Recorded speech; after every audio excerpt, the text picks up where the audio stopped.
Today's episode of The Watch is brought to you by Zicam. This winter, trust Zicam to knock out a cold at the first sneeze, sniffle, or cough. Other cold medicines only mask symptoms, but Zicam is clinically proven to shorten colds when taken at the first sign. Not only is Zicam cold remedy safe and effective, but the nasal swabs are zinc-free, homeopathic, and allow for a gentle application in the nasal passages. You can find Zicam cold remedy products at all major retailers, including Walmart. Visit Zicam.com/watch to receive a $2 coupon on your next Zicam purchase. I need support staff to clear the room. Stand up and walk now. Hello and welcome to The Watch. My name is Chris Ryan. I am an editor at TheRinger.com, and joining me in the studio, the only president we acknowledge is Zoë Kravitz. It's Andy Greenwald! Buddy, it's a federal holiday. It is. Thanks for coming by. Thanks for your service and thanks for your sacrifice. It's not about me. It's like the parking lot here at the studio is a ghost town. Yes. They do not shoot How to Get Away with Murder on President's Day. No, the Teamsters are very clear about that. And then those guys have Daytona 500. They have it on DVR. They're going to go home and watch it. No spoilers. Yeah. I heard there was a new entrant in the field. But here we are because culture never sleeps. Yeah, man. Monday, and we have a couple of things to talk about. So Greenwald and I are going to chat for a little bit. We wanted to talk about last night's Outsider and a little bit of High Fidelity, which you can listen to my interview with Veronica West and Sarah Kasurka, the showrunners, last week. We did that on Thursday. I haven't listened to that yet, and I will. So now I've watched the show, and we're going to talk about it. I heard, did you ask them for their top fives? They came prepared with them. Okay, that was my question. And then they put me on the spot, and I came up with 5 on the spot, like top 5 bands, basically. You had to do that on the spot? Yeah, at I mean, our it's not age? like an impossible task. I just felt like one of the things that they talk about in the book, movie, and now show of High Fidelity is the nuance that goes into making lists, because of what you're trying to say about yourself. Because you're just advertising yourself. And I just came straight basic with it. I was like, The Clash and Wu-Tang Clan. Yeah. So. Yeah, because that's true. Because that sort of self-presentation, which was a hallmark of the book and of the series, was also a hallmark of Friendster testimonials. And I feel like we've aged out of that demographic. It's the whole idea about it's not what you're like, but what you like. Right. That was the big thing in the book, especially. I love that show, and I'm happy to talk about it with you. Yeah. We can also just say up top that the second half of this show is dedicated entirely to what? A little Netflix show called Narcos! What's amazing about Chris is you have to understand that when I walked in here on a holiday, he had his feet up. He's got his half calf, whatever, just looking at me. This is full tilt. What I mean is you were super chill. Yeah. And I had no idea you were about to drop Narcos. Uncork the dragon. Narcos Mexico came out on Friday. I had the pleasure of talking with Eric Newman, who's the showrunner on Narcos Mexico and has been the long-running showrunner of that show, as well as Scoot McNairy, who is one of the stars of and Narcos your spirit animal. And my spirit animal. And Diego Luna, who plays Miguel Angel Felix Gallardo on Narcos Mexico. So we talked a lot about the sort of 2-season arc of the last two and what happens on the season. I'm going to probably at some point down the road, once people have a chance to get through the season, talk a little bit more in depth about it. Can I ask you my question for the showrunner of Narcos Mexico? Which is, when is he going to go even more granular with it and investigate the drug culture of American suburbs? Where is Narcos King of Prussia, you Narcos coward? Peoria? Yeah. I'm just saying, where is the story? And it's just a guy who sells dirt weed on Route 1 outside of Boston. Let's figure this out. Yeah. Who is that guy? I don't know. Actually, I do know. The rise of a legend, yeah. The fall. All right, what do you want to talk about first? You want to talk about High Fidelity or Outsider? Well, I thought there were a couple other cultural things. There's some bits and bobs. Yeah, do you want to start on Daddington Island? I was up on the mountain this weekend. Literally. I was on a sort of an impromptu ski weekend with my family. And I just want to say That's not a Narcos joke. I ran the numbers. No, I've only. I do think, Chris, have you, I feel like our listeners know that I don't ski. No, I've that never is both a Narcos joke and not a Narcos joke. I've never been skiing in my life. And one of the things about being our age is I'm very comfortable with that. I no longer feel I need to put in the effort. Yeah, it's not on your bucket list. That's fine. Yeah. I have tried. I have failed. And I'm good with that. Yeah. But seeing the scene here in California, which is really remarkable because the sun is warm, but the snow is cold. And they were Mando. He was there. They were blasting. It was actually the part I respected most was that they were blasting like 70s AOR rock, on the big speakers. And the people who go skiing on holiday weekends, like Steve Miller? No, Zeppelin? like Pat Benatar. Oh, okay. Which I was down with. Okay. And the people who go skiing, I do think it's a front. I do think some people like to strap on the boards and the gear and they enjoy the feeling of the wind racing past their faces or whatever the joy is. I'm sure it's there. But really what people were doing was getting hammered. Yeah. And that doesn't feel 100% safe because we got to the mountain like 8:30. Mm-hmm. And once you heard that telltale rattle of the grate in front of the multiple bars rolling up. It's beer o'clock. You could hear the salivary glands just starting to go. People were buying their children cinnamon rolls and themselves like double Desert Eagle cans of Mexican lager or like triple Bloody Marys. Yeah. At 8:55 a.m. Isn't it weird that there's there's still a couple of things in American life where it's just like we just allow it to be. That's what it was. Can get shithoused doing this. And it was interesting because they were having the giant beers and also burritos bigger than your head. Yeah. Like they were just like, let's put this in me. And then let's hurtle down a mountain at untold velocities. And I'm like, in France, there's après ski, right? Which is what I'm super into, which is after other people ski, you have a drink. Yeah.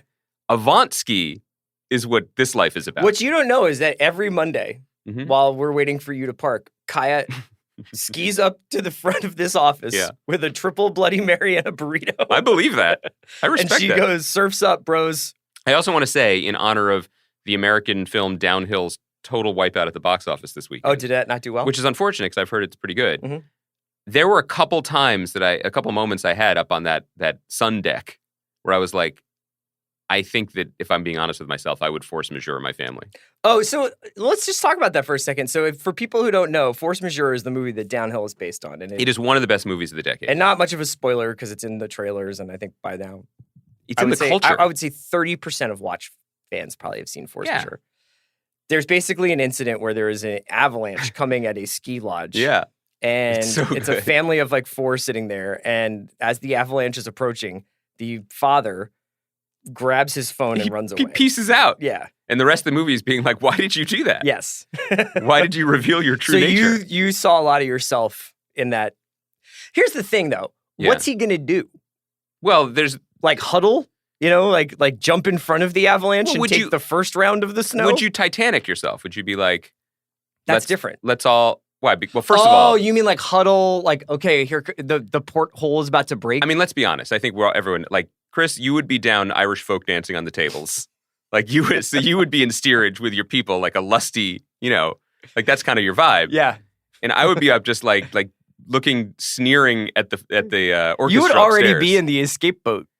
I would have bought the escape boat as my bunk. Do you know what I mean? Like, that would have been that would be the condition for me to get on the boat. Sure. Anyway, not a skier, but respect to everyone who decides a potentially lethal activity is the best thing to pregame for. Right. So that was that. Mm-hmm. I think we also should just pour out a little of our morning coffees, or in Kaya's case, triple Bloody Marys, for the great DJ and producer Andrew Weatherall. Yeah, for sure. Who passed away over the weekend. People might know his stuff from Two Lone Swordsmen, his work on Primal Scream, yeah. I don't know if we should like get crazy and throw up a playlist or something, but there was a moment when we were younger, like right when we were about to enter high school, I guess, when there was this music coming from the UK that was just it was rock music that was suddenly open to dance music and dance culture, and he was at the forefront of it and was apparently a lovely guy. Yeah, there's two playlists I have as his. One is like a bunch of his remixes, which when played together really show like his sort of artistic signature. That's incredible. And then another one that were just some of his favorite records to play out. So I can post both of those on Twitter. That'd be amazing. Yeah. He's a great producer. Well, speaking of music, let's get into High Fidelity then. Sure. I know you only got a chance to see the premiere. I actually finished the season over wow. the weekend. Yeah, because I was like having kind of like a hungover Sunday, and I was just like, why don't I just like let it? Should we investigate this Saturday you had? Well, let's just say, wow, that I went to a cocktail bar. I was speakeasy. Oh, and it was good. Did you dress up? No. Did you wear a vest? No. But it was good. It was just that like the guy at like the bartender was just like really into describing the drinks, which was fine. Yeah. But like he could have just saved himself a lot of ornate language about how many different vermouths he blends. Yeah. And just be like, this old fashioned is going to melt your face. No, let's be honest.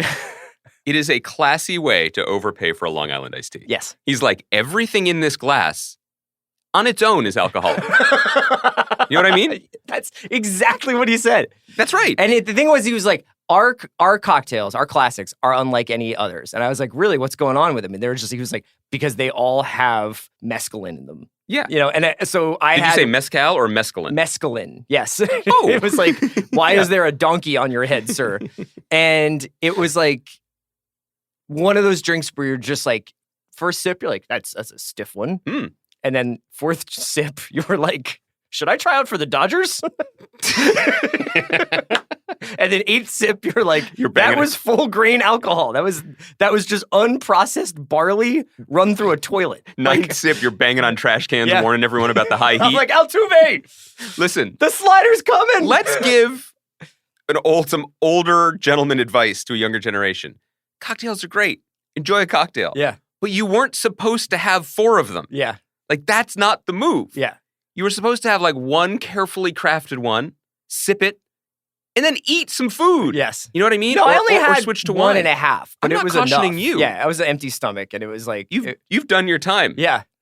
I'm just worried about the youth. So you had a whole Sunday to watch. And then so Sunday I watched the last 5 episodes. Hulu dropped the whole season. They did, which I thought was interesting. I mean, obviously the episodes range from about 28 to 34, 35 minutes. So I think it would have been a little odd to just be like, well, here's 2, and then next week another 25-minute episode. I do think that there is something about the length of the episodes that lends itself to binging, much in the same way that Fleabag did, much in the same way that some of the comedies on Netflix, like BoJack or whatever, do. But man, I wrapped up the second half of the season really well, really fast, and I just found it so delightful. And in this amazing combination of some of the more I don't know whether to say like progressive or inventive, or I mean, like a lot of the stuff that's in it is stuff that you can see in the movie version, that you can see in Ferris Bueller, that you can see in any of like the great romantic comedies. But there was a sense of place. There's a sense of like sureness about the characters in the show. And you can also feel like a very safe pair of hands guiding it. And I talked to Veronica and Sarah about their experiences working on shows like Ugly Betty and State of Affairs and Chicago Fire, I think. And, they've been through the trenches on network shows, making 20-episode seasons and guiding, A, B, and C plots and really like kind of doing the work. And they got to really play this one. They were even joking around. They were like, 5 hours, that was nothing. 5 hours is like March for us. So they were great to talk to. But, I think also this is one of those examples where for as many shows as there are out there, sometimes, no matter how much you might like an actor, you really have to wait for the right role to come along. And I never would have guessed that Zoë Kravitz should play Rob from High Fidelity. I don't think anybody could have said that. But it shows like a different side of her that was obviously always there. This is what I wanted to talk about. And I hate to outsource criticism on this podcast, but our old friend Sam Donsky, who used to write for The Ringer, is at Players Tribune now, an MVP at Twitter, tweeted, I think, essentially everything I was going to say in this conversation, which won't stop me from saying it. Okay. But he said it with more concision. So to quote his tweet, ignore every deconstruction of the new High Fidelity's premise that goes any deeper than, quote, you hang out with Zoë Kravitz for half an hour. It's kind of amazing and true. And I was watching it, and my first thought was, like you said, why her? Why this show? And also thinking about her just purely from like 10,000 feet, career-wise, why did she choose to hitch her wagon to this project, which isn't necessarily a sure thing, is an adaptation of a 25-year-old book and a now almost 20-year-old movie. Yeah, 2000. That wasn't, and then even past that wasn't a sure thing, because this was made for Disney Plus and then moved to Hulu, which makes a lot more sense for everyone. Trying to think about why actors choose roles, et cetera, et cetera. And then I was thinking about my perception of her and her career. She's someone I've always sort of liked But why? Why did I like her? What was she in that I found her particularly she's like moving in or Fury compelling? Road. She's in Big Little Lies. Yes. She's like in this stuff. You know, she's going to be in the new Batman movie. I root for her, Yeah. but based on a perception of her and enjoying having her around. But honestly, even in Big Little Lies, a show that I didn't love, but admire, fine. She's fine in it. Mm-hmm. But she doesn't have that much to do. And then you're like, oh, you watch this for 10 minutes and you're like, oh yeah. You watch it She for is- the first time she turns to the camera. You're like, I'm going to watch this whole season. She is a incredibly cool, incredibly charismatic performer who you like, you want to like, and you want to spend time with. And frankly, there aren't that many roles, particularly for actresses, where you just get to do that, Mhm. where you get to just be not yourself, but an engaging version of what your public perception seems to be and just settle into it, And it was remarkable for a show that isn't rocket science, and I mean that as a compliment, how exciting that felt to see someone get the chance to do that. That's why I'm in on this show, even after one episode. Yeah, and they It's do a 'cause really of her. good job of, I think one of the main questions might be like, well, it doesn't feel like the music feels particularly updated in some places, that she seems to be sort of a classicist and like. Well, she and I share an opinion about Tusk being superior to Rumor, so I was I also was doubly in at that waiting point. for that. Shout out to Jake Lacey, man. That guy's really, really enjoyable. I love how they've background the music a little bit in this one. In the book, it's obviously like this major, major thing that this character Rob is talking about throughout like these, which the top 5 Elvis Costello songs written between 1980 and 1981 and all this stuff that's like very, very densely music nerdy. There's a lot of music nerddom in this show, but they use the record store as a bar in Cheers or a paper office in Scranton. It's just like they don't overemphasize like what are the mechanics of running a record store in 2020. It's like there are some jokes and questions, but like most of the time when they ask like how's business, they're like, oh, it's consistent or it's okay. It's like we can stay in business. These 3 people work here and full time apparently. Yeah, right. But just like in the book, it's like they showed up one day and then wouldn't go home. It's not like this like we have a scaling up plan here. I do think the one thing, and I'll move on from this point because I agree it doesn't matter. Moving it to New York was the only part of it that pushed credulity for me because I don't know if an unattended vinyl-only record store really could exist in New York. In LA, apparently, no problem. Yeah. There are tons of them. Chicago, sure. Yeah. That was the one thing that I bumped on. But I think it's interesting, too, just for 1 second, talk about the source material, because there was a interesting, dare I say, provocative essay on Pitchfork by Gillian Mapes, basically being like, we don't need this show.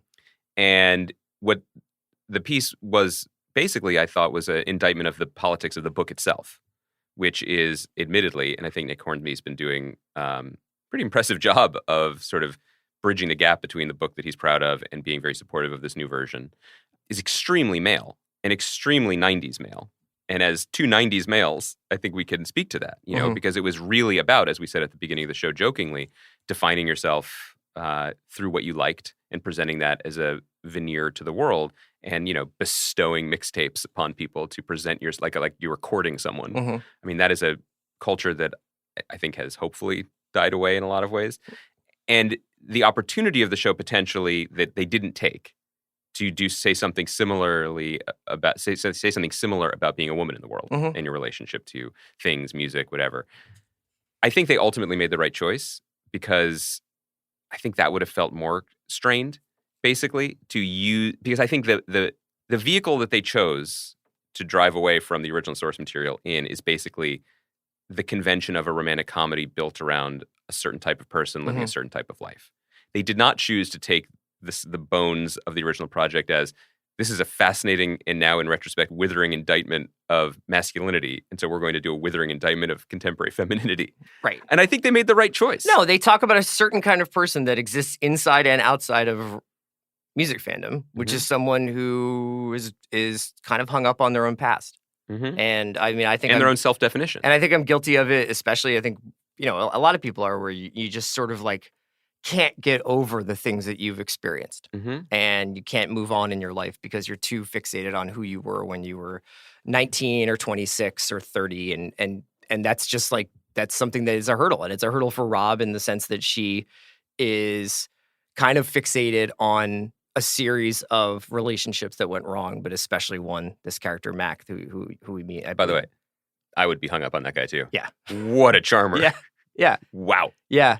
So yeah, I think you're right. I think that I have to read the Gillian Mapes article, but yeah, it's an interesting thing. But I like the tone that they chose, and I do think that what you're speaking to is emotionally true, and actually is probably the best thing to shake loose from an older piece of material. This idea of the importance of curating your own life, and how ultimately we can't actually have that control, which is something that generally happens to people at the age that this character is in the show. Yeah. So I'm into it, and I also am into it for the reasons that you said at the top, which is people's viewing habits have changed, people's expectations have changed, and I think that Hulu is right to have delivered the show this way, because this is the way, shout out to Mandalorian, that people want to consume this type of show in 2020. They want to have it there. They want to be able to just completely devour and dive into it. It's an incredible, it's a great hangover show. So yeah, don't drink and binge, folks. Outsider, not a great hangover show.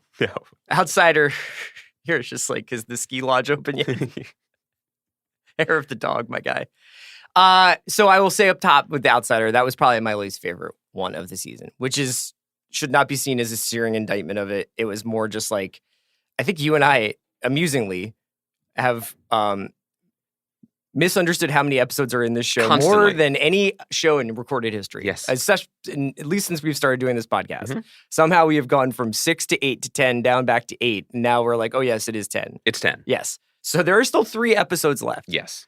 I just thought that last night, while atmospheric, well acted, featuring great dialogue here and there, some wonderful scenes, was essentially, it could have been 5 minutes. I want to know more about the real estate opportunities in Cherokee City. No, I don't even want to joke about it, because it's it's particularly interesting to me to look at shows that are paced and scheduled, set up basically, broken to be 10 episodes. You're gonna have some ones that are a little bit like this, a little bit fillery, and hopefully they're placed in the season at where it makes the most sense to have them, where the people who are watching are invested and can take pleasure out of what you get, and it helps you set up for the next one. This was the first episode where I was like, maybe we should have been 8, but it didn't mean that I actually liked the way that they take advantage of the extra real estate to do more work on characters who are much more important than I ever thought they would be, like Jack. Yeah. Or Alec. Yeah. Yes. Yeah. Or even Glory.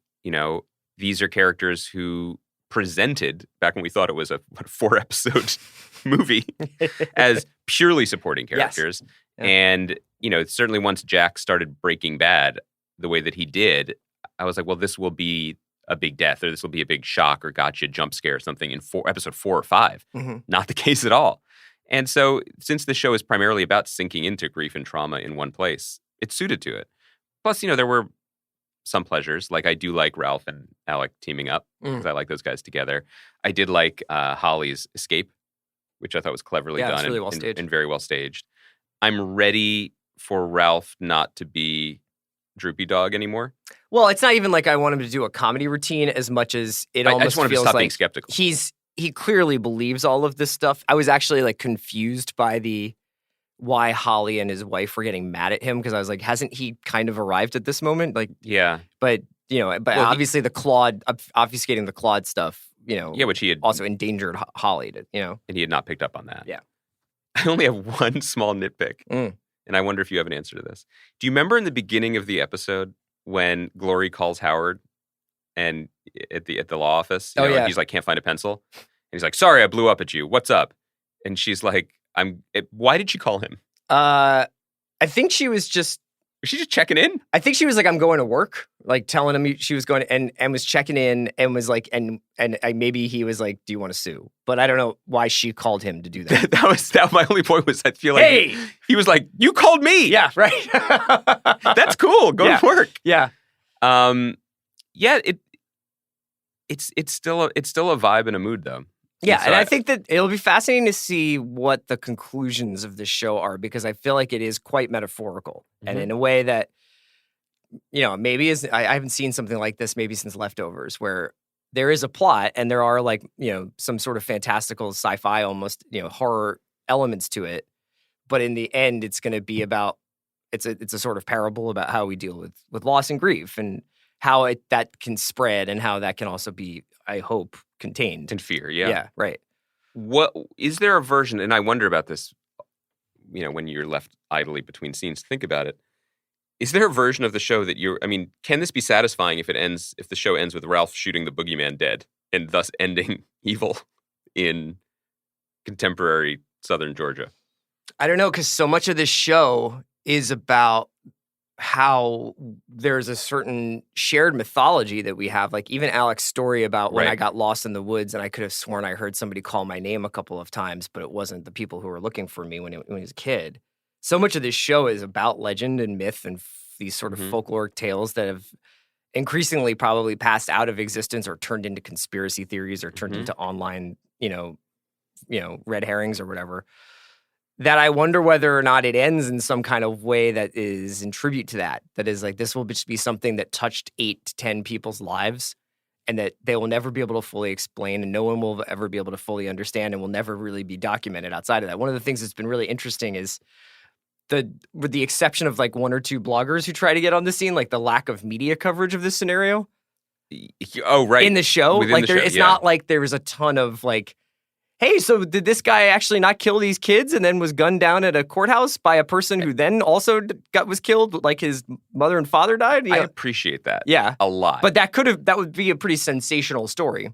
Yes, and I wonder, people who have read the book can chime in and let us know about this. I wonder if this is an advantage. I wonder if this is true to the book as well. And is it an advantage of an older writer like Stephen King telling the story now? Like he's not as obsessed he's not with checking that for that. Yeah. And so it's a little bit purer, and maybe it makes it more anachronistic, but I think that's better. Yeah. And I think for me the most enduring moment of the episode, and it speaks to what you're saying, is that Alec's story in the car about someone calling his name in the darkness, and that's not going to be returned to. That's not what the that show's was just about. like I think that was just like there are these stories in people's lives. There are these moments in people's lives that are unexplainable. And then this is a tribute to Ben Mendelsohn's performance, which is really a hard part to play. Yes.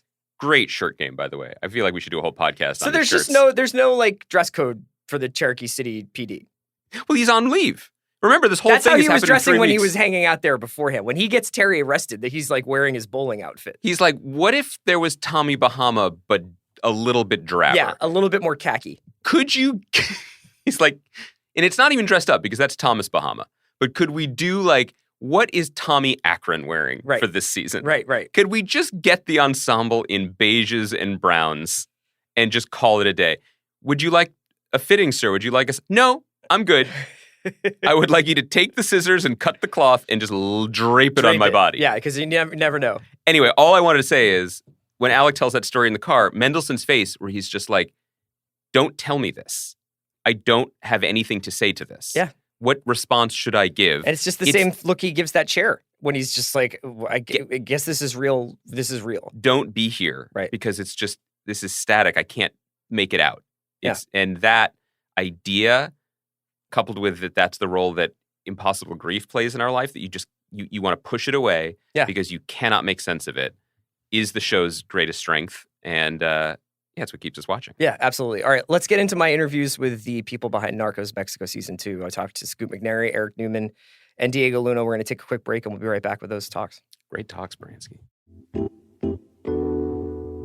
Today's episode of The Watch is brought to you by Peroni. Italians know how to live life. Great food, family, celebrating beauty and style around them.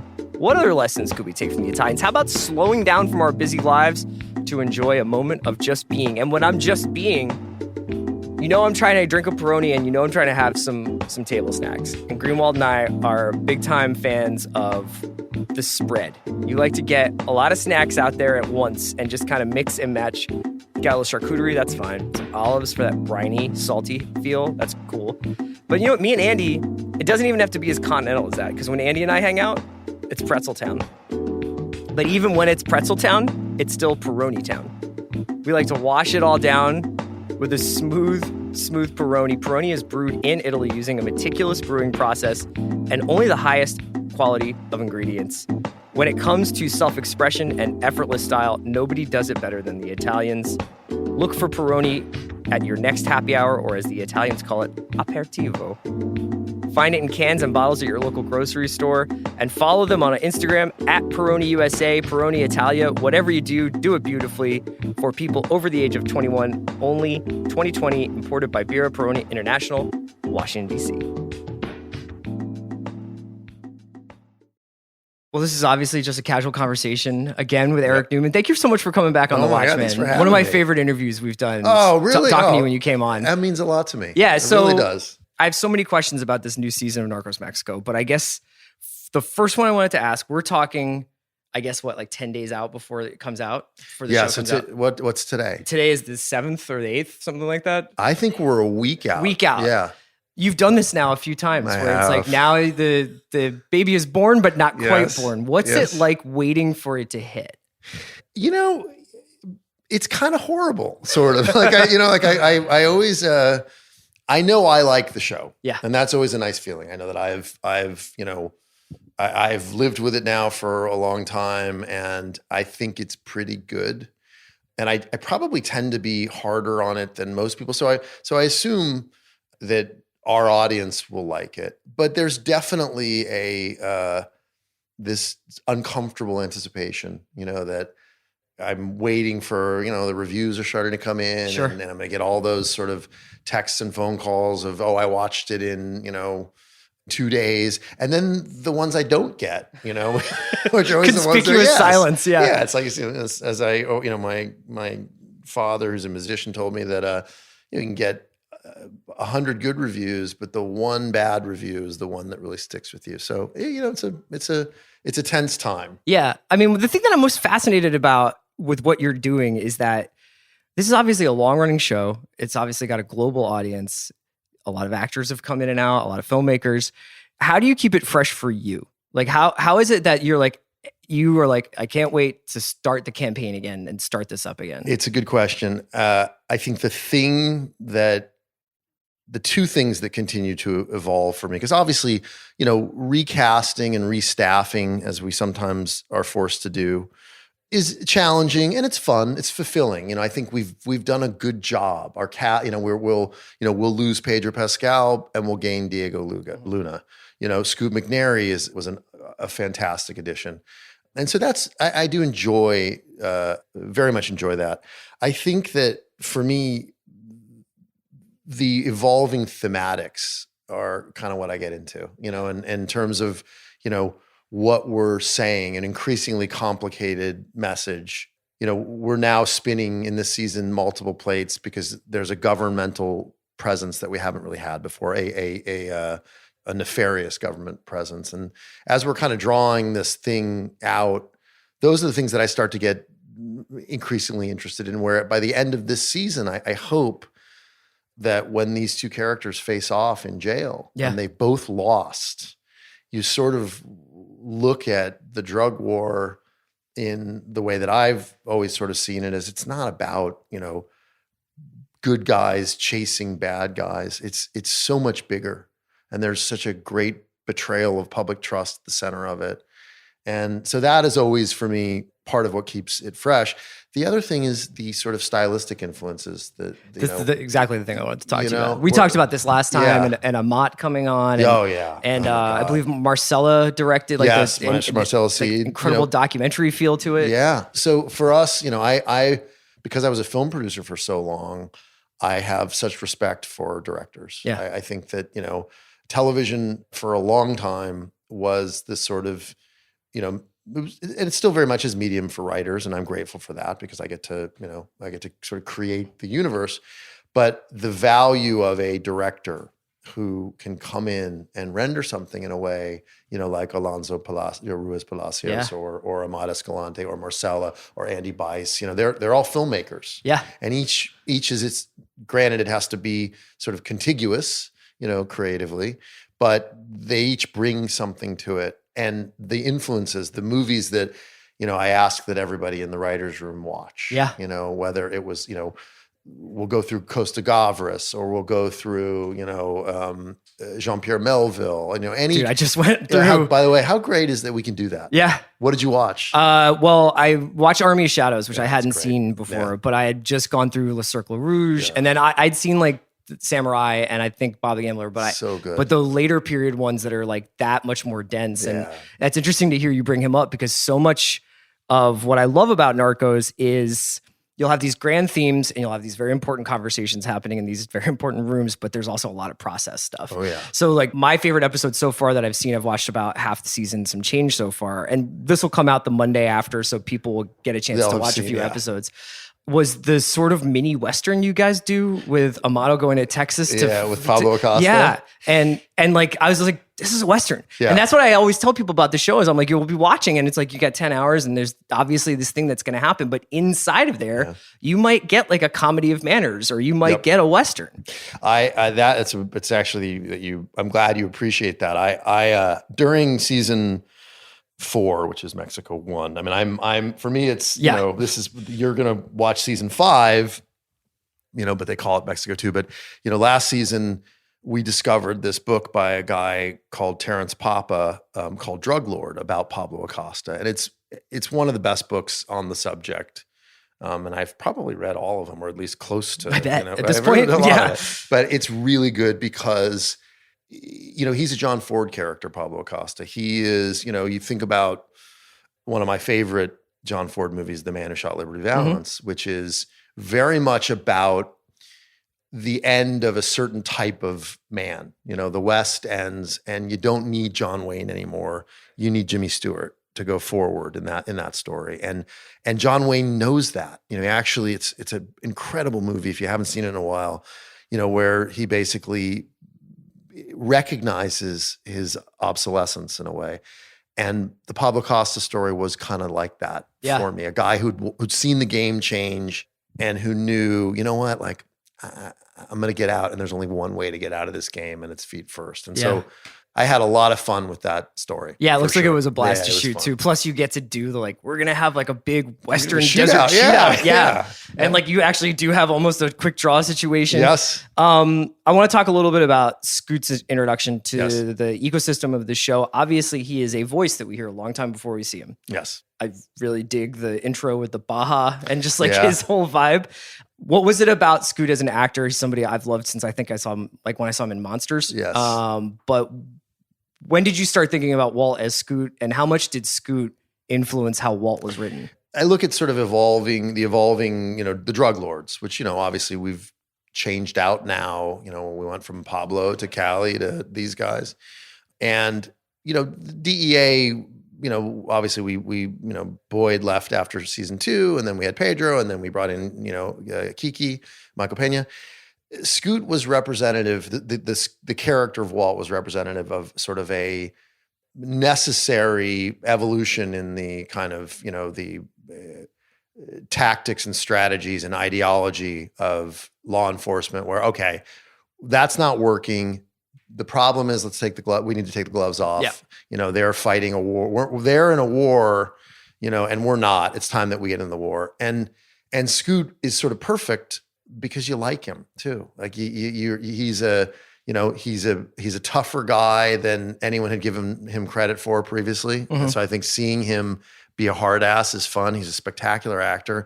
But for me, the character is this sort of, all right, now we're getting somewhere. I'm in an action story now, and this guy's going to kick ass, which makes his failure all the more, it lands even harder, where it's like, holy shit, I thought we had it. And you know what? You don't have it. I really also love the way in which like he winds up becoming this sort of sin eater or something, like where his obviously is the tip of the spear after Kiki's death to go into Mexico and play the game in a different way. But in the same way, he's got to like take on all of that. It's like, I was thinking a lot about the duality between, because you often set up these kinds of pursuer and pursuant things, but he and Felix both seem to have like this, almost like this abscess that they can't quite fix. Yes. And I thought that was like really, really beautiful this season, how that winds up coming out. Yeah. I know they both, in that final confrontation they have, that's almost a mirror, like we both failed.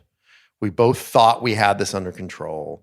And what's more, here's what's going to happen. And in what's great about and I love the scene, what he's basically selling, what he's telling Walt is, this is going to spiral out of control. Let me tell you what's going to happen.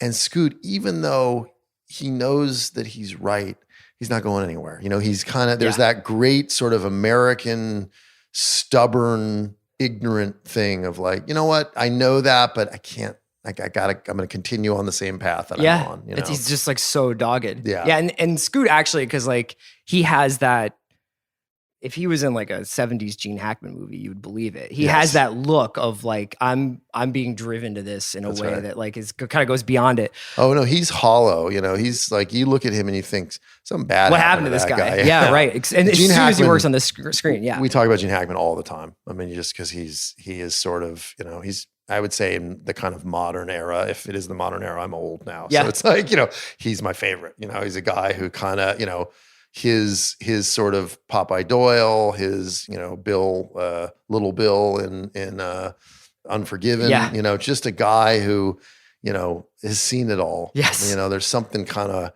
hard and haunted about him, and he's still capable of killing you, absolutely. It's great. And Scoot, I think, nailed it. Yeah. And obviously like Diego is probably, now people will, I think, associate Diego as much as they associate Wagner with the show. I think so, right? Yeah, I mean, I think so.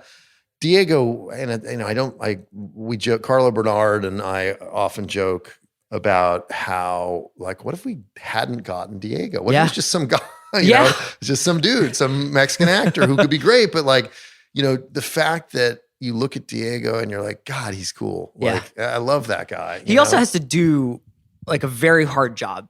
Like he is the vehicle for so much exposition in this. Hard job. And he has to go in and he has to talk to these governors and he has to talk to these dealers and he has to talk to the plazas and like it's like a lot of like I am turning it over every day. Scoot gets to run around and jump in and out of vans and stuff. I love, Diego just gets his ass kicked, metaphorically every episode. It's like every episode he's just dealing with like some guy who's, telling him something he doesn't want to hear, and it's a management story. The movie that we talked about a lot with Diego this season is Save the Tiger, Jack Lemmon, where it's just all fallen or it's fallen down around you and you're just trying to like, you're trying to figure it out and you can't. And there's like almost this weirdly, not comic at all, but like there's so many scenes where he's like, it's right here. I can fix this and I can make this all better for everybody. Yeah. And then somebody goes, yeah, but what about Kiki? Yeah, what about this? Yeah. And he's like, fuck, that's the one thing I can't, because it wasn't really his fault in the show. You know what I mean? And so that he's like, this is this thing that I can't quite reach. That's right.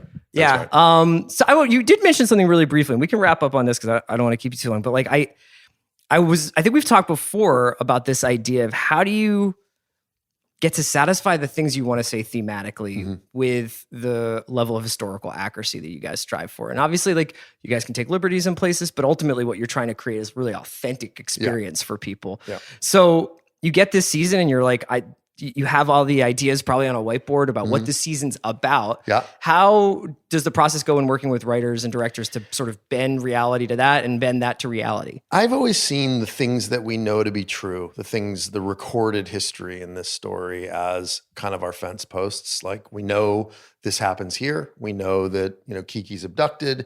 We know that he's killed. Here's where he's found. It's the unspoilable show. Yes, it really is. It's like, you can Wikipedia and you can go in knowing all of it. What that does for us, and I think that it's an incredibly healthy exercise, is that it requires us to take what we know they did and really explain why they did it and what they were thinking. And, I'm a firm believer, the two principles that I think have guided the show since the beginning are, number one, there's no such thing as good guys and bad guys. There's bad guys and really bad guys. Sure. And then the other thing is, I believe that everyone is either the hero or the victim in their own story. Mm-hmm. No one ever says, I'm the bad guy in this. I guess. And that's the thing that makes the Felix character so interesting. He is, if you were here, and I'm glad he's not, but if he were here, He's very old and frail. Apparently, he's very sick, I was told, but they still won't let him out of jail. He would have a defensible explanation for why he did what he did, and that he wasn't really the bad guy. It's the government and it was the cops, and he's to a certain degree right. Yeah. I mean, doesn't this show basically say it can all be true at once and it can all be a lie at once, and it can all be like levels of self-delusion? Everything you hear, even the stuff that's contradictory, is true. Yeah, I found. That's right. It's amazing. Well, it goes back to Liberty Valance. It's the myth. Yeah, it's the print the legend stuff. Print the legend. Man. Yeah, That's right. Eric, thank you so much for coming on the watch. We got to have you on for a non-Narcos time, just to come hang out, talk Melville. I would love it. Oh my God. Yeah. I'd like I was thinking I could talk about, it would be such a great thing to be able to go watch a bunch of old movies and then just come sit for, and it might be unusable. And anytime. This is the most boring thing I've ever heard, but we'd have a good time. Yeah, man. Thank you so much. Pleasure. Great to see you. Yeah. Thanks a lot. Thank you to Eric Newman for talking with us. We're going to get into my conversation with Scoot McNairy, one of my favorite actors. You've seen him in True Detective. You've seen him in Killing Them Softly. You've seen him in, tons and tons of stuff. But Scoot plays a DEA agent named Walt in the season 2 of Narcos Mexico, who's on the tail of Miguel Angel Felix Gallardo, played by Diego Luna. And Walt is sort of the tip of the spear for the DEA's actions in Mexico at the time. And they're basically seeking revenge for what happened in season 1 of Narcos Mexico. I don't want to spoil that in case you happen to be listening to this and didn't watch the first season of Narcos Mexico. But we talked a lot about what it was like to shoot this show largely in Mexico City and in around Mexico City, and how it was different from a lot of his other experiences. And we also talked a little bit about heat. So let's get into my conversation with Scoot McNairy. I'm so happy to be joined by one of my favorite actors, Scoot McNairy, man. Thank you. I've been such a huge fan since Monsters, probably. And surprisingly, your performance with Ben Mendelsohn in Killing Him Softly comes up a lot around our office. Oh, really? Yeah, just like Benny. Yeah. I've really enjoyed this season of Narcos, and I was talking with Diego Luna yesterday about it, and he was talking about how this season is starting to catch up with his memories of growing up. Mm-hmm. And I know that you are from Texas, and you guys are probably around the same age. And I was wondering if the same kind of held true for you, where some of the stuff, maybe not explicitly like the Mexico stuff, but it's starting to catch up with your memory. A little bit. More so on the show, not to change subjects, Halt and Catch Fire. Yeah. That sort of set pieces and the topics that were discussed in that were very, very relevant to my childhood. Being that show takes place in Dallas, also the creator, one of the creators, Chris Cantwell, was from Dallas as well. So that, it was definitely a blast from the past by seeing different articles and stuff around the house and certain topics that was really relatable. But, more so on Narcos was just, it didn't sort of ruffle my past. Also, the character that I was playing I felt so far from anyone I'd played or really known. Mm-hmm. So it was definitely fresh water, and also a role that's sort of more of an alpha male that was different for me. That was new waters or new territory for me. Did you have to what kind of adjustments did you have to make to play like somebody like that? Probably I internalized a lot more thoughts, like playing this character of sort of debating of. I don't know if it reads, but there was a lot of me thinking, sort of debating what I was doing was right or wrong, and sort of wrestling with that. Professional decisions and personal decisions, meaning like vendettas, for the character, not for myself, were things that were really more of a focus for me. Yeah, so Walt is leading kind of this DEA push in Mexico after the death of Kiki Camarena, but he's also got a lot of personal motivation that's sort of driving him. And in the meantime, not unlike Felix, I think that there's like these parallels between this sort of individual versus an institution or institutions, and how he kind of like wants to shape things versus what's being told of him. Did you see some like similarities when you were reading the scripts and stuff? Or like, I know you only just really got a chance to start seeing the season itself, but between the two of you guys on this like sort of collision course. Sure, you sort of seen it in the script, the parallels and how they, cut from him to doing one, thing that he's doing, then cut to Walt, and how the two parallel to each other. But No, I mean, Diego is phenomenal last season. He was really good. So for me, it was more of this guy that has this vendetta professionally to, fight the war on drugs and stop it. But I think that's what gets in the way of Walt, is that he also has a personal reason for doing what he's doing. And I think he sort of he's struggling with trying to figure out whether this is right or wrong. And that's sort of what inevitably gets him in trouble, is sort of that internal debate. And also that Walt is sort of understanding that he's a damaged individual, but throughout the season you realize that he kind of knows he's damaged, but he's not dealing with it, which I thought was an interesting dynamic that the writers put. Yeah, and probably very appropriate for like how people dealt with their feelings at that time in like the 80s. You know what I mean? Like, yeah, it's like psychotherapy was not like, I remember growing up, it wasn't like a ton of people I knew or my parents were in therapy, really, And one of the interesting things I learned from talking with the DEA in Los Angeles was that, there's programs in the DEA for DEA agents that get hooked on drugs, get, alcoholic tendencies or problems. And so, as much as this guy's DEA, they have so many internal burdens and actions that they, that a DEA agent, that I wouldn't think, you think that they're sort of clean-cut law enforcement by the book, but no, and especially back in the 80s, they were just a rogue sort of group of guys with an agency that really hadn't gotten the credibility of the CIA or the FBI. Yeah, there's an interaction you have with those FBI agents where they're just kind of like mocking you and being like, like a K-9 unit can do what you do and stuff like that, because you guys are still like, the DA was like just emerging at that time. Yeah, and I think Kiki Camareni's execution was really what sort of put the DEA on the map as a respectable agency. And so we're seeing the birth of that through the show. I wanted to ask a little bit about some of the places you guys shot, because honestly, like one of my favorite things about watching this show is I just feel like it's in places that you just don't ever see in movies and television that often.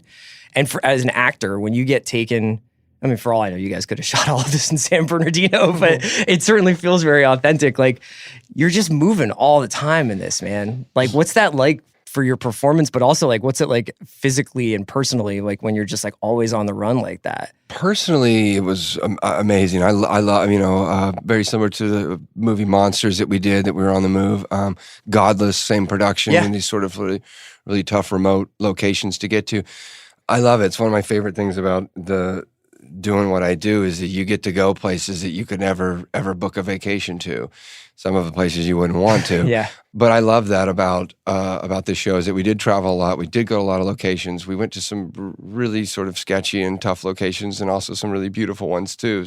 But on the move, it definitely gave you that sort of feeling that you were a DEA agent, in these really remote, bizarre locations. But for me personally, as far as the work or anything like that, no, it was just exciting to constantly be changing your location and your scenery, and new cast members coming in all the time, and working with different filmmakers. Filmmakers. I really love Amat Escalante's stuff. Oh yeah, and so what was he like to work with? I kind of just like curious about this dude. Bizarre. Amat made a movie called Heli. Yes, and it's you watch that movie and you think, I'm hesitant to meet this guy, and then you meet Amat. And he's like the sweetest, nicest guy you've ever met. Really calm, very soft-spoken, incredible filmmaker. And you do sort of look at him and you think, oh, wow, how did that violent, bizarre, crazy story come out of this guy? Yeah. He's definitely, all the directors, Andy Baez, incredible filmmaker. Just all the guys that came in to direct the show were fantastic. Yeah. Even our second unit director, Leo, phenomenal. So you've worked on a couple of these like sort of long form television shows, whether I guess Godless would almost be a miniseries, but True D and Halt and this. Does this have a specific like run and gun style? Like how did the production work? Because it always feels kind of like it's on the run like that. Is there a feeling of like we're gonna show up and like, hey, we found Chapo's warehouse, this is where like here we are, or like is it a little bit more like Hollywood Sheen behind it? No, it's definitely not Hollywood Sheen vibe. I would say to me it felt like I did a ton of independent movies that had like a lower budget and less resources growing up in my career. This job felt like we were still making those movies, but we had a plethora of money. Right. It was like making an $80 million independent film where you could do a lot of the things you can't do in America. Right. You know, and like the rules were sort of bent down there, and therefore it made you feel like you were on an independent production where those are the things you can do. One of the things I probably get in trouble for telling this is that they don't use sugar glass. Oh. They just throw a piece of glass in there and they just break the glass. And like one of my first days was I was working with an actor and we broke the glass and I was like, oh my gosh, I'm so sorry. I didn't realize they hadn't put the sugar glass in. Yeah. And then they put it in there and we broke the window again. And I realized, oh my gosh, they forgot to put the sugar. And then I realized they don't have sugar Is that glass. the mirror when you crash the mirror scene? No, the in the window in the pilot. Okay. You know what I mean? And Verdine, the actor that was playing him, got glass in his eye, and a little bit, you know, he was okay. And I just thought, oh my God, like he got glass in his eye. And then I realized that no, I had to break another real window on him. Yeah. Well, then you beat the shit out of him for like an hour. So yeah, man, that guy was a trooper. A trooper. So one of my favorite moments is when your character is being sort of stalked. Walt's being sort of stalked by a Mexican police officer in Texas while he's away, basically on leave for a weekend. And you guys have this confrontation at a bar. And the guy you say to him, like, what are you following me for? What are you doing here? And the guy's like, I'm a big Astros fan. Yeah. And Walt knows, he goes, the Astros are in St. Louis this weekend. And I thought it was like hilarious to imagine Walt like keeping track of where the Stros were, like whether they were in town or not. Walt's not really a sports guy. But I think that it speaks to like, Narcos has like these moments of humor or these moments of absurdity that I always really liked. As a viewer of the show, did you pick up on that before, or was it different when you were on it? No, not necessarily. Picking up on those like smaller things. Yeah, there's like little, you know, those things mostly come together like. No, you don't really see them in the script when you're doing them. I love the thing in the first episode of this season of, you know, you see Diego, for instance, sitting there pondering, and then all of a sudden a tiger walks past. You know what I mean? It's those little moments, I think, that's sort of more apparent in the edit than they are necessarily on the day. Yeah. Yeah. I was asking Diego what it was like to just carry this much footage. And the same thing goes for you because you're the other half of this show, but to simply be delivering this much information and taking in this much information. How does like a role like this differ to something like True Detective, where obviously I think you guys were probably in Arkansas for forever, but you have like a smaller role, like when you're really moving the ball all the time on a show like this? Well, luckily this is more of I mean, Diego is our guy, but I mean, it's more of an ensemble for sure. And there's, you know, people forget there's 4 storylines going on. So there isn't that, I mean, as much as, you know, me and Diego share a lot of screen time together. There wasn't a lot of, they still had the Chapo story to tell, the Amado Carrillo Fuentes story to tell. So you never really felt like it was, I mean, 5 days a week, 14-hour days. You always got at least a day off during the week for, you know, them to go shoot other storylines and whatnot. So it didn't feel like it did on *Halt and Catch Fire*, where we were there at the studio, the whole cast, just about every single day of the week. Yeah. You know, or that was like, which most shows are, you know. So I haven't had that experience again of just feeling incredibly exhausted and tired by the weekends. You definitely got some time to recoup on this one. Did you, chronologically, you did like what, True Detective, then once, then this? Or what was how did that work? The people from True Detective and the producers were incredibly great to me during the shooting of that, and they allowed me to leave. I got clearance to leave to go do Once Upon a Time during the shooting of that, cool. As well as the last episode of first season Narcos Mexico. Yeah. That was also during the shooting of True Detective, and so it was amazing that they even let me leave for 2 different jobs, but and then the voiceover, obviously, for Narcos happened when I finished True Detective. So when you did the voiceover, I can't think of another, I'm sure that there is an example, but I couldn't think of another time where someone was such a big character in a season of a show without seeing their face yet. I mean, I guess like The Mandalorian or something, but like, you know, like you actually see his body. But like, in some ways, like we know Walt before he shows up. Yeah, that was like a huge advantage for me, is sitting down in that recording studio for 3 weeks or 2.5 weeks doing the voiceover, is that there was a lot of talk about the voiceover and the tone and the cadence and Walt's opinions. So I was lucky enough to be able to have the ability to sort of discover the character or figure him out with the producers in the room through the voiceover. So that when I did get there for second season, there wasn't like, all right, what am I doing? Or who is this guy? You had definitely a real sense of familiarity with the character, which was great because I feel like with this guy, it's definitely something sort of new for me that I would have felt a lot more lost going into it than I did having had done the voiceover. And it's weird too because those voiceovers almost are like they're like a third person like Raymond Chandler narration. You know, like it gives the character this different shade because it's like God eye perspective almost. I owe all that to, the producers, Doug, Carlo, Eric. Yeah. They thread that voiceover. It's not like you just lay it down. I mean, we went through it and combed through it, redid stuff all the time, re-recorded stuff. So they're very, I give that credit to them. They're very, very, very specific about that voiceover and what's said. And sometimes they rewrite it and come back in and want to redo it and try stuff. So if the voiceover turned out good, I can't take that much credit. But it is actually also, it seems like that would be like a crash course in like Mexican socioeconomic history. And for sure. And as much as like, I tried to learn about the PRI and the guys' names, and I tried, and it's just so deeply rooted that it just feels like having not had grown up there, it's so hard to figure out the inner workings of that government. Yeah, but also like you see those scenes when they're finished and you're like, oh, they're like, this is happening again.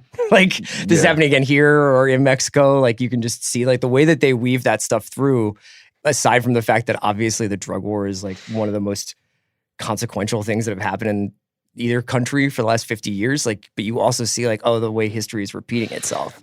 That's one of my favorite things about the show. I was a fan of the show before I was able to come on it. And I love that part about it is it gives you a history lesson. And not only that, it shows stock footage of what actually took place. So it gives you a sense of this is what was going on in Mexico. You see the real footage of it, and then this is what was taking place with the drug war or the Narcos. And I love how they sort of incorporate the two of the time period for the audience member or the viewer to understand what was happening here in real life and what was going on over here, which is sort of based on true events. Yeah.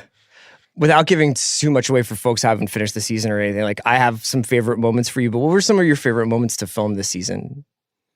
It's so hard for me to say. There's a sense of freedom that we have shooting this show that I just love coming to work every day and like the different locations and, different filmmakers, and they all had such great ideas and stuff that I can't really, one specific moment that comes to mind is or more of like mistakes or flaws.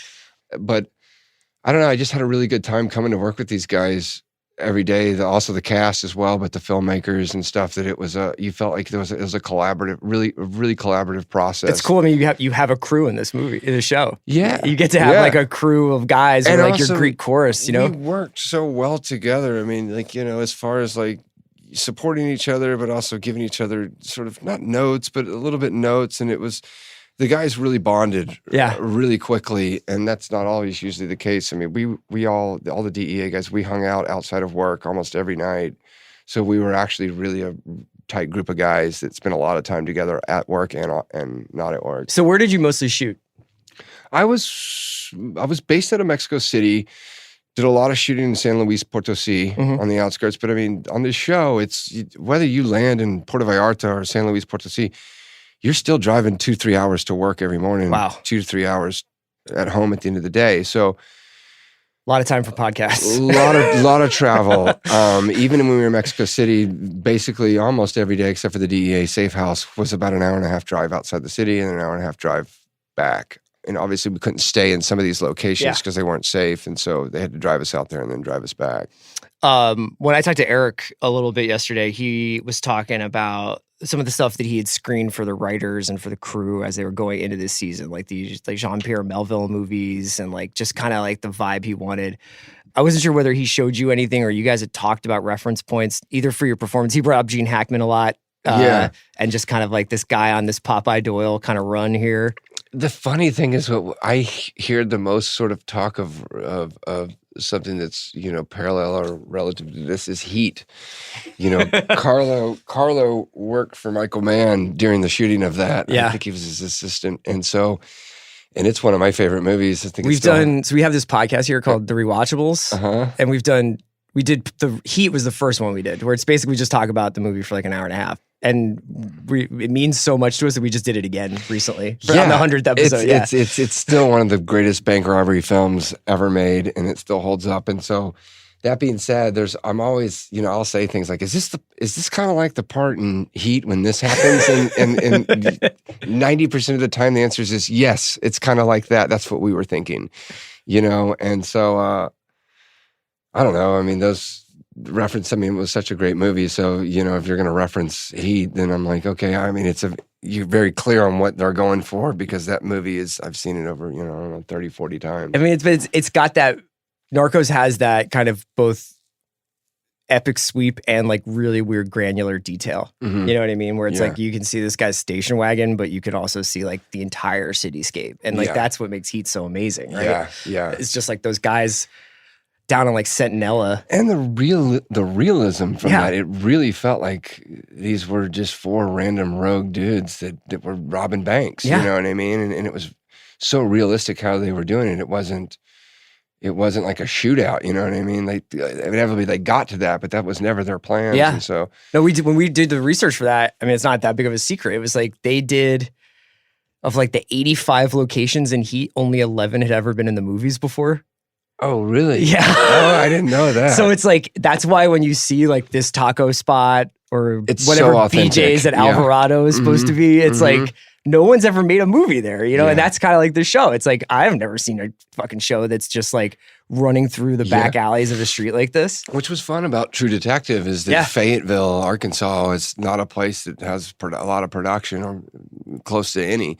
So that was cool about that show, is that the authenticity that it gave it from those locations was that you had never really seen that before. Yeah. I fucking loved True Detective this season. I really liked it, man. Great. And I was curious whether or not, how participatory do you get in the like fandom and viewing of the stuff you make? Are you trying to like just be, I gotta have a firewall there, or do you like? That's a good question. I haven't seen True Detective. Okay. I don't not watch what I do because I hate watching myself on camera, although I do hate watching myself, but more so it's less of exciting to me. And if I have time to sit down and watch something, I usually want to watch something that's really fresh that I don't know anything about. And having read through everything and knowing the story, you know, I'm usually, if I have the time to watch something, I'm just watch Heat again. Yeah, exactly. Or, you know, Wonder Boys or some like classic that I watch over and over. I'm usually not running out to see something I already have read the story, know everything about it, saw the set pieces. It's less as exciting to me. Yeah. It was just interesting. It's like, obviously Narcos has like this huge global fandom, but True Detective has a very specific kind of person who's like very invested in the mystery of that show, you know? Yeah. And I find myself getting caught up in it too, where you're just like, I want this to be Satanic Panic, and then also like the Yellow King coming out of the side of the mountain here, you know? And that's Nick, man. He's just, you know, you read his dialogue and you're like, this isn't how people talk. Yeah. And then once you get underneath it, you find the realism on how realistic that is, how people talk, which is a testament to his writing. He's really an incredible writer. And you know, I always got frustrated with the scenes, and then you know, once I sort of got underneath them, fell in love with them, and just thought that they were brilliant. Yeah, but like what you're saying about Fayetteville is true. It's like that brought such like an authenticity to that season that was so cool. Yeah. All right, man. Well, I don't have any more questions. I really appreciate you coming by. Hey, man, thank you so much for having me on the show, and congratulations with everything that's going on. Yeah, thanks. Yeah, it's huge. All right. All right, thank you to Scoot McNairy for chatting with us. And now my conversation with the star of Narcos Mexico Season 2, Diego Luna, who plays Miguel Angel Felix Gallardo. Diego Luna, welcome to the Watch Podcast. I'm really so excited to talk to you about Narcos. I've been talking to Eric a little earlier. How are you feeling? Like, this is the moment when you're done, you're talking about it, but the show has yet to come out. Like, and it's like this like pregnant pause before everybody gets to see it. How's it feel on the precipice of the new season? Well, yeah, the thing is, for me, this ended months ago. Yeah. and I started to have better nights. I started to sleep better. Yeah. And I don't have to lie that much to my kids, Yeah. Yeah. because every time they ask me what show am I doing, I simplify it so much that it's almost a lie. What's like the garden variety explanation you give for it? Oh, it's a show about Mexico in the 80s. Yeah. And then I say like it's another Netflix show. But obviously for them, a Netflix show, is Troll Hunters or Yes. 3 Below. Yeah. Anyway, we'll have to handle this. The day will come when they are gonna watch it, obviously, and I'll be able to discuss it with them. But they're too young. Yeah. But it is interesting to get some distance and come back to the idea and to the story and to talk about it, because obviously I think it would be very difficult to do this right after shooting. Yeah. Because it is very heavy material, and understanding and portraying a character like this deserves a lot of effort in terms of not judging him, in terms of finding out what are those things that trigger the decisions this character makes. And Yes. you have to understand them, and you have to believe in them, and somehow find a connection with the role, Yeah. And that's an interesting part of my job. Well, I would imagine some of this is time spent, right? Like, is this the role that you've spent the most time playing at this point? Definitely. Yeah. I would say yes. Yeah. Yes. It's been 2 years and something of my life, and a lot of research had to be done, and also I'm talking about a Mexico I experienced. Mm-hmm. It's getting really close, right? This season ends in the beginning of the 90s, the end of the 80s. Yeah. So it is the events that we see in this season. I lived through those events. I was there in the earthquake. I was there in that election, 88. I remember what happened. I remember the characters. Many of them are still around. Sure. In very important positions also. Yeah. So it is very personal in many ways, Yeah. And at the same time, I have to create some distance in order to play this role without being judging him at all, The thing that I find so fascinating about Felix as a character is you can see this is a character that's really aware of how he's being perceived. People are always telling Felix, you think you're this, but you're this. You think you can have this, but you can't because of what happened before.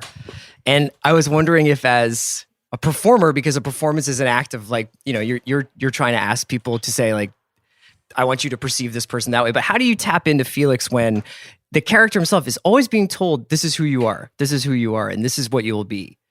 Well, to be honest, I had a lot of freedom in terms of the real character is a very discreet person. There's not much information about him in terms of like photographs, videos, stuff where you can see him.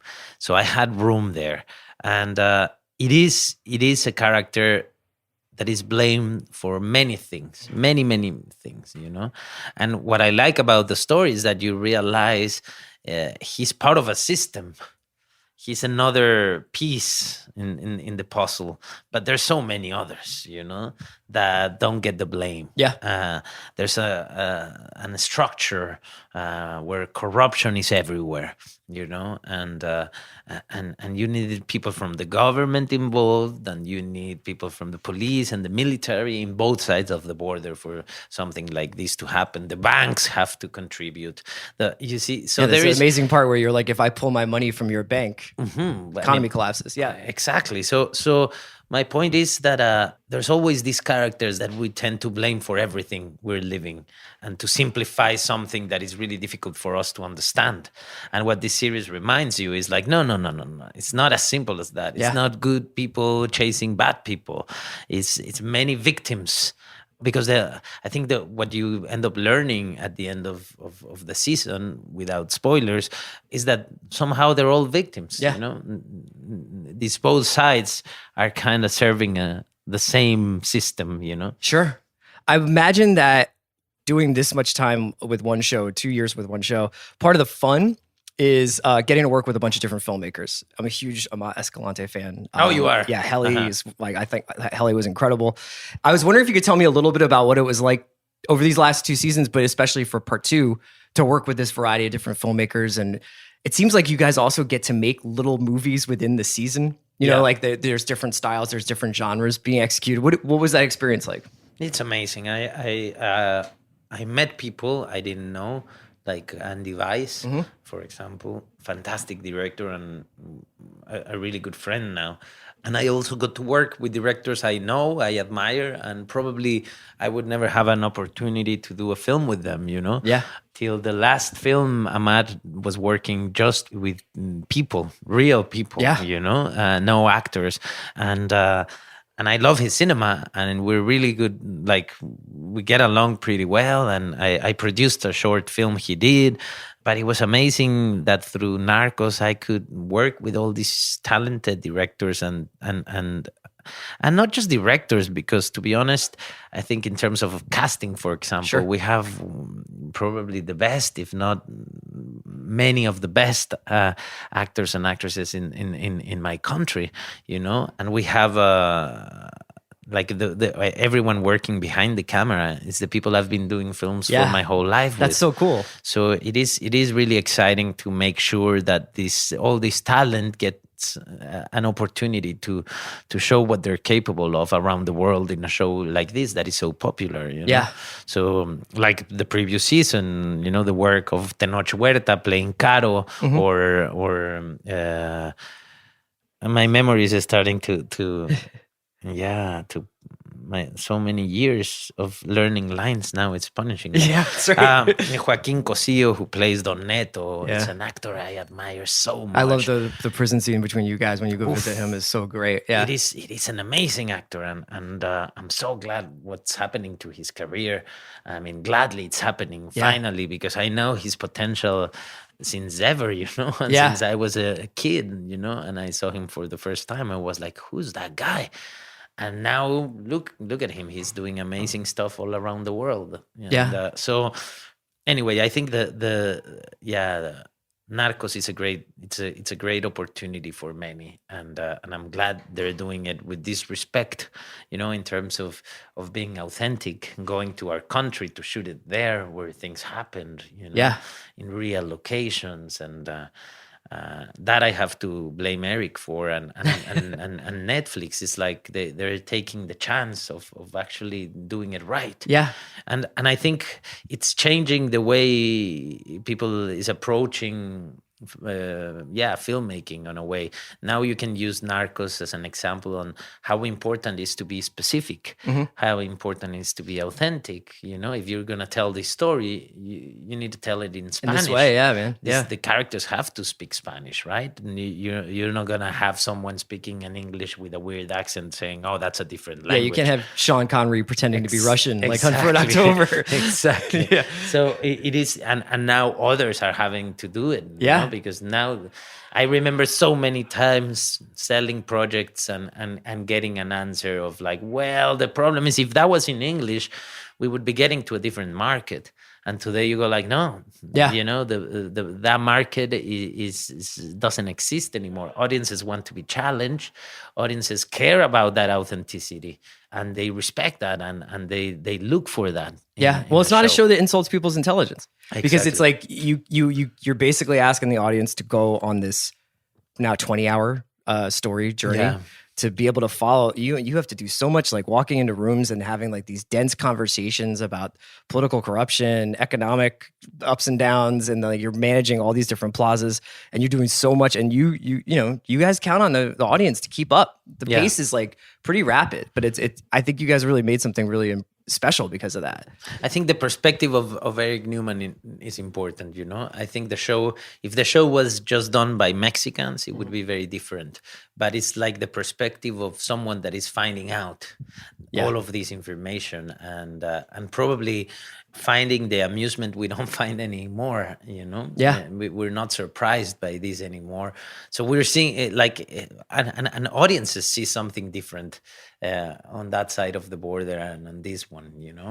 And it's interesting because at the end, what the series is doing is bringing people together into a debate that it has to be global. You know, we can't be talking about an issue of Mexico or of Colombia or like.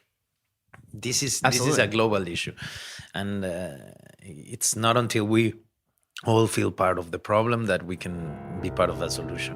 That's awesome. All right. Well, Diego, thank you so much for joining us, man. Thank you.